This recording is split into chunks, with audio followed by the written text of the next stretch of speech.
Some students come into your class and they learn everything they need to know, and then they leave the class and are unable to use their English, while other students who were in the same class can go out and use their English right away.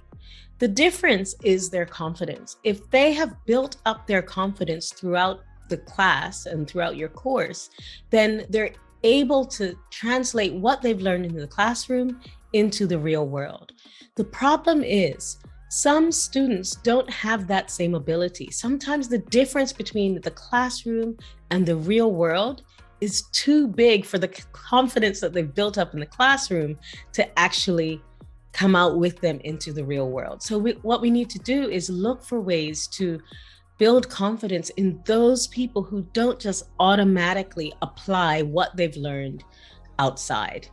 I spend my whole teaching career now working with these people. It's really exciting. It's really rewarding. And with some very simple techniques, you can actually make a difference in the lives of students who have a challenge building that confidence with the techniques that we normally use in the classroom. I want to improve my English isn't a clear goal. It's so fluffy and out there. Improve your English. How does that feel? What does that look like? When a student comes to me and says that they want to improve their English, I immediately come back to them and say, how? Why? What's your motive? What's your reason? And what exactly do you want to improve?